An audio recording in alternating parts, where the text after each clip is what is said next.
buy a ticket. I'm gonna leave this place behind. But then again, I'll skip it. Already know what I'll find.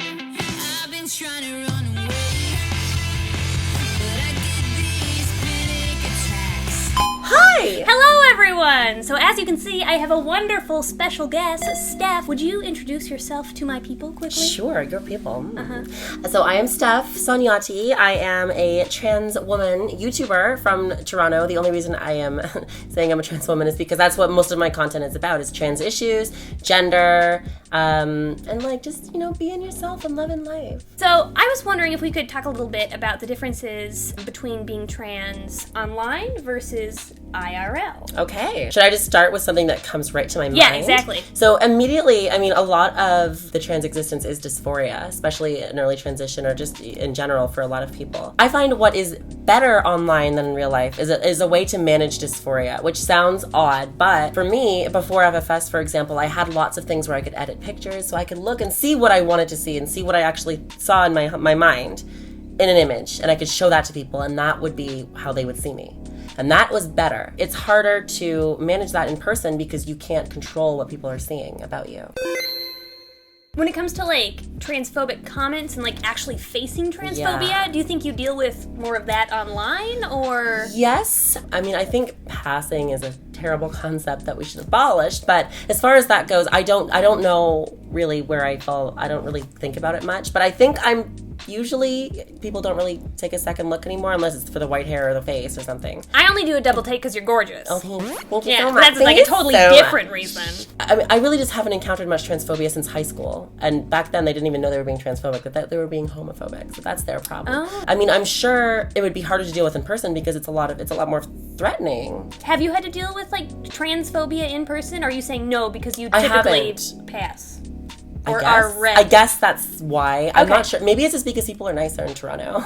Or maybe it has to do with anonymity. Maybe people are scared to be assholes to your face. I was actually going to bring that up. I forgot, but you brought it up, and that's good. You're welcome. So yeah, definitely. I think people are, they have all these big thoughts online, and then they see you in person, they realize why am I even angry? But they still want to be angry because it makes them cool on the internet. And it garners views and money. Yes.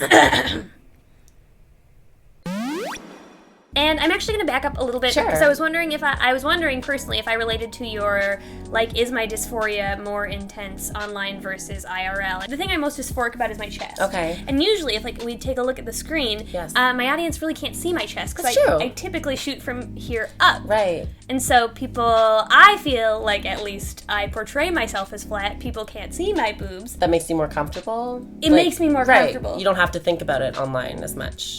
Right? And then sometimes when I come to places like VidCon, it probably doesn't happen, but I feel like people take it like a double take down, and they're like, oh, Ash has boobs because, her gender assigned at birth and things like that, and then that makes me uncomfortable. It probably actually doesn't happen at all. It's probably all in my insecure head. A lot of the things that trans we worry about? Yeah, of course. A lot of it is what are they thinking about? And I talk to my therapist about that all the time. She's like, you can't control what they think, and you can't know what they're thinking. Also, they're probably worried about their own insecurities and not thinking about yours. I sure am. It's actually what I just remember with the therapist conversation, though, was because I was thinking specifically when it comes to real life trans existence, for example.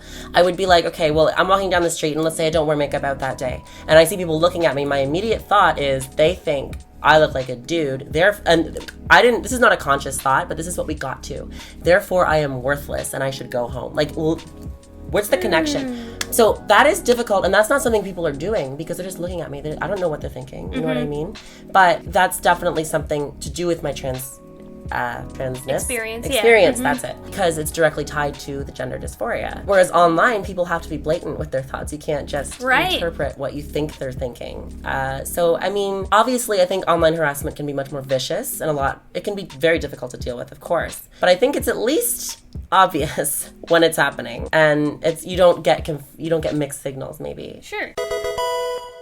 Do you feel like you're more sexualized online? I don't know. I don't really think I'm sexualized at all. Nice! I mean, well, unless I'm on an app or something. But even if people are like even on an Instagram comment where my ass is out, I don't even think about it as a sexual thing. People are like saying like, I don't know. Okay. Like, but I don't read it that way. Maybe that is the case, but it doesn't really come to my mind very much. I don't think about that very much. Sometimes I get sexualized hate comments. It has to do with like turning me, or I can show her, or all she needs. See, I think that's definitely something. We have different experiences in that way for sure. Yeah, I can see that happening a lot online for you. Okay, let's talk a little bit about like how much you consciously think about your transness. Do you think about it more just like in your real life when you wake up and make breakfast and like go to the grocery store? Do you think about it more online? You know, I used to think about it a lot more all the time, constantly, online or not. And it's become tricky for me as a creator to continue thinking of things to talk about related to my transness, because for example, like I did hormone updates every month for a year, and then after a year it's not much is really changing that I need to, so I don't think about it as much. And I think in general for trans people, if they're transitioning medically, the further along you go, the less it is occurring to you. So are you ever worried though, because like part of your brand is definitely built on your trans identity? Does that worry you that like you're maybe thinking about talking about trans issues less? Do you feel like you could lose some of your audience? Do you even care? I mean, I think my audience has grown with me and will continue to grow with me. So if I move into a different, topic of focus completely, I don't think they'll leave. I do think that the transness definitely is what built my audience, and I'm thankful. And because, it was more of a support for me than anything. And it gave me a career, because trans people have a hard time sometimes finding careers and keeping jobs because of just people not understanding. So I'm very thankful in that way. And I don't want to distance myself from it. So I'm trying to keep it in a focus. I don't necessarily care if people leave though, right? Because good. That's up to them. Yeah. And I'm going to do me. I'm not going to try and force myself into a box just to satisfy a group They should of be people. subscribed to Stef, not trans Stef. Right. And if they don't like me, they don't have to be subscribed. Exactly. And that's okay. I'm not mad about it. I'm not even, that's just a fact. I don't. No, totally. I think my experience though is like literally the exact opposite.